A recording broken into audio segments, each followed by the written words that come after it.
So it is good to be back to Cornell. I met my wife here, which was probably the most valuable asset I got from Cornell. She's 3 times smarter than me and in most days kinder. So I'm very lucky. I also met a fair shake of my best friends. So my talk here is about how to get back to essential ways of building business advantage and sustainable value for our near future. And I would love to do it in an interactive way for several reasons. It's the way that I learn from you. The second is I hope that this is the beginning of a dialogue. I'm always hiring people in my firm. What I'd like to do is tell you the 3 things I'm going to try and do, and then these are 3 things trying to make it interactive. The first is I'm going to tell you a little bit about this corporation I founded 31 years ago. From a business vantage point, the things are, we earned our first $40 million without a business plan. The second is it's all based on human talent, and most of the time we don't hire MBAs, we hire executives who are usually lawyers or engineers. But what I want to talk about is, as the world gets more complicated, I understand the need for MBAs, so I'll tell you a couple of stories about the half dozen that I did hire. The second thing I want to talk about in the course of this presentation is why I think business needs to change, why it needs to change radically and change urgently when it comes to competing on the near future. And I think that Deming and Duran only got it half right when they said that firms compete on price, quality, technology, and distribution. If you leave Cornell thinking that that's what really motivates firms, I think that we have lots of things to talk about, because I think that's the most superficial way in which firms compete. They compete through benchmarking, they compete through stock valuation, and they also compete for social needs. So they compete to bring better IT to the world, to bring better mobility to the world, to bring food, energy, and other such social values to the world. And that the best corporations are firms that work for social capital, not just financial capital. So you can see that the second thing I want to talk to you about is how I believe that in your careers, which will be distinguished over the next 35 years, each of you need to become more like Ben Franklin rather than an MBA. And I will talk to you about why Ben Franklin is great in this world and why I hope you become great in this world. The third thing that I want to talk to you about, if you're interested, is narratives about reputation, relationships, and revenue. Because I fully believe that even though I was born into a world in which there was very little revenue, when I think back of the structure of the last 40 million or more we've made in the AHC group, it has more to do with relationships first, then reputation, and then finally revenue. So when people try and talk about the trickle-down theories, or when people try and talk about pure finance, I want you to know that in my experience of working for many of the multinationals of the world, relationships are the most important, and then your reputation, and then finally revenue comes. So those are the 3 bottom lines. I believe that life is short, so that if you die now, at least you heard the 3 things I wanted to tell you. I know it's more likely that I'm going to die now, so that's why I tried to get it out by 6:10. So careers are not only about training, they're also about the willingness to meet new kinds of people. I think careers are also about friendship, and I think most importantly, careers are about defying your initial fate.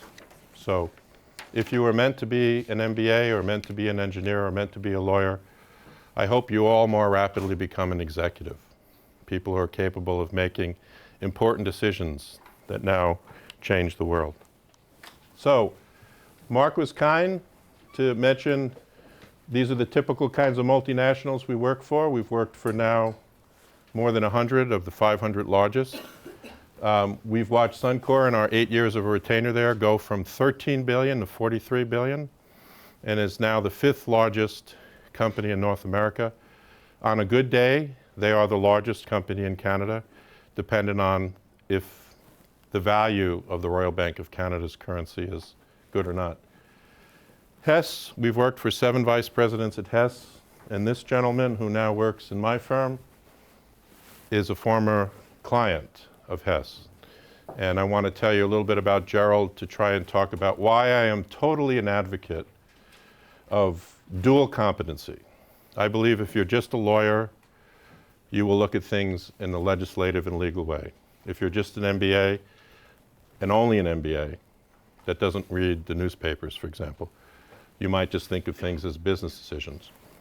If you're a master of public administration, you'll think things in a policy solution, right?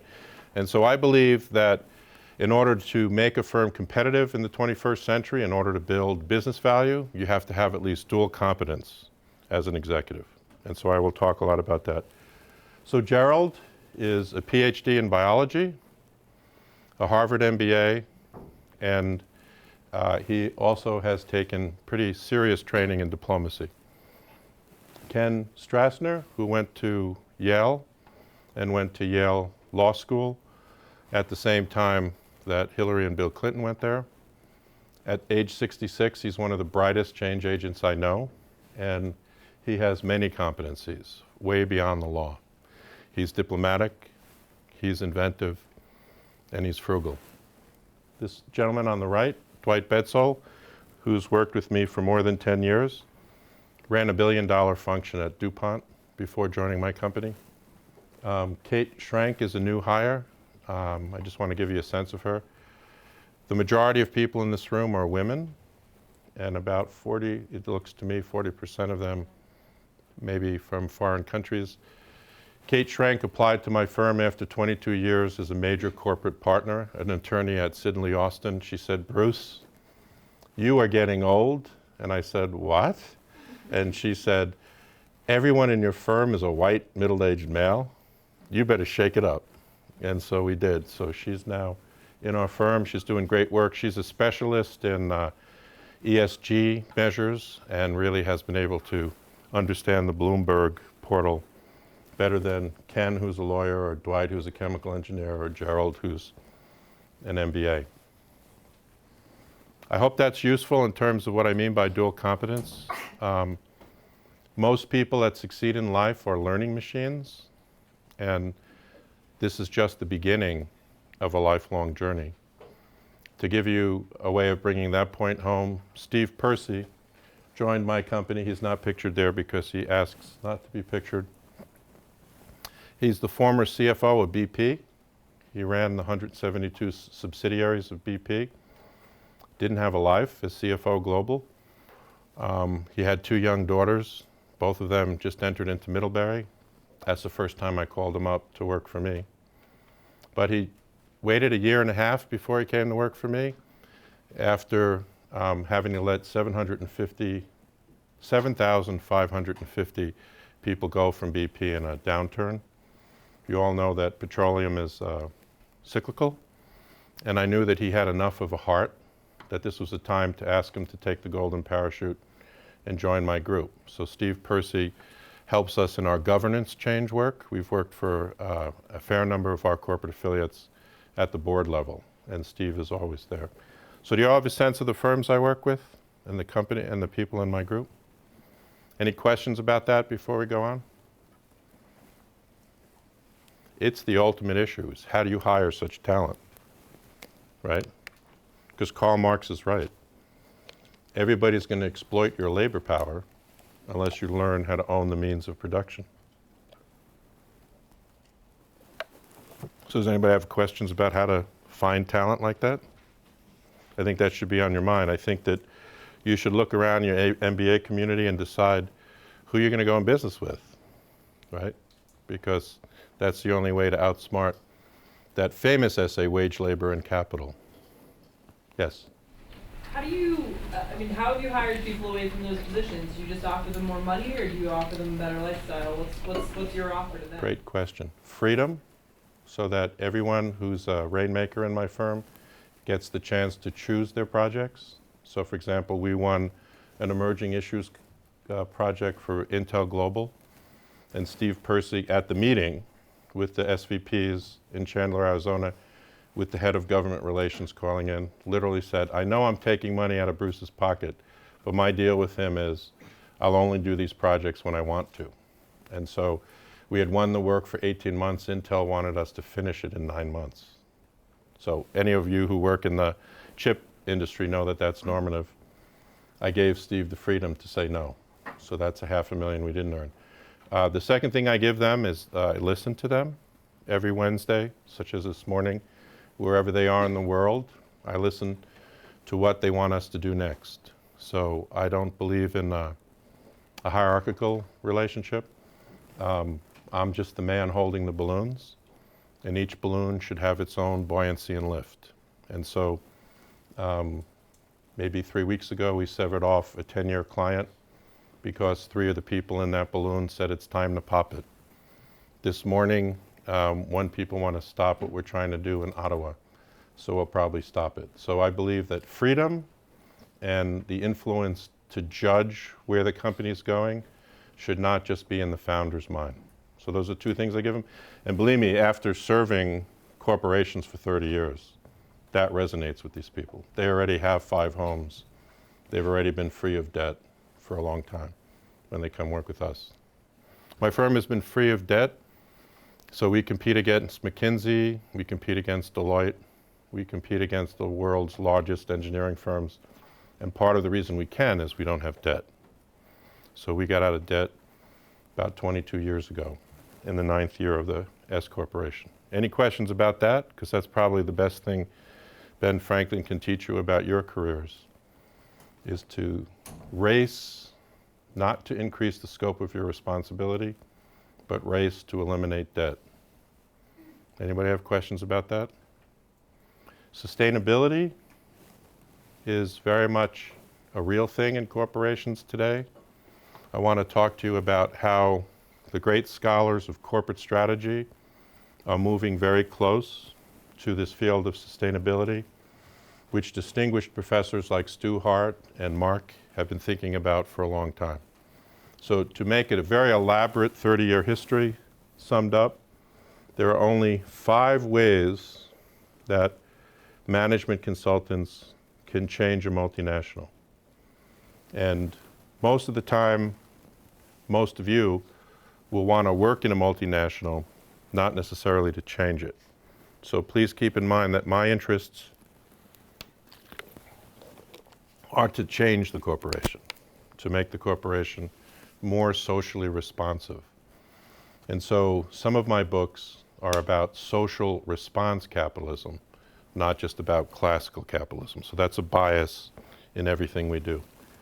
So the first point, leader-to-leader benchmarking. It took me a long time to recognize this. I never thought about it during my PhD. I never thought about it during my days at Cornell, but I want to give it to you because I think it's what makes companies change.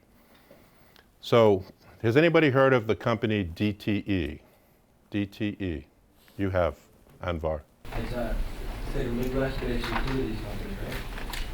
How much value you think, approximately? I'd probably have to guess, but I have no idea. It's above 10 billion. We tend to work for firms between 10 billion and 200 billion because it's really hard to get leverage to change if they're less than 10 billion.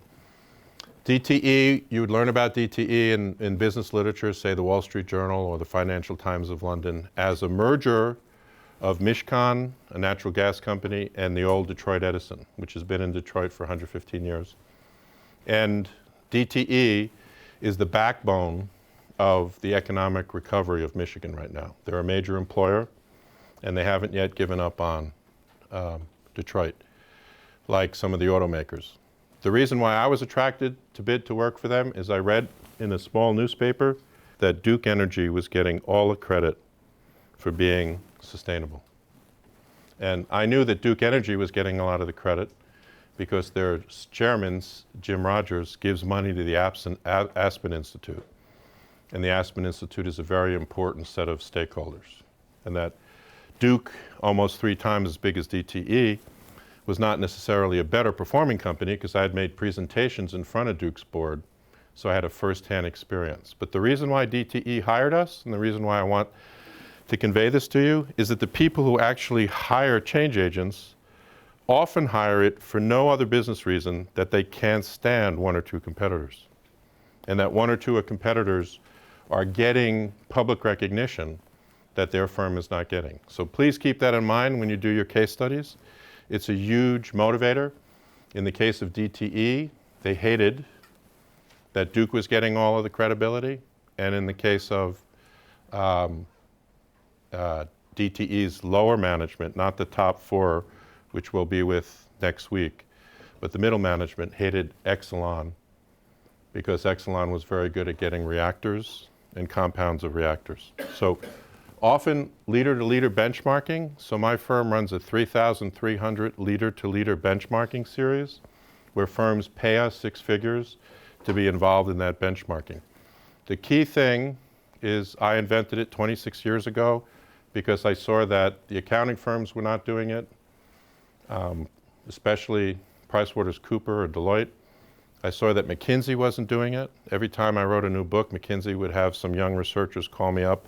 I'd see them typing away like mad. But they weren't really doing original research in benchmarking.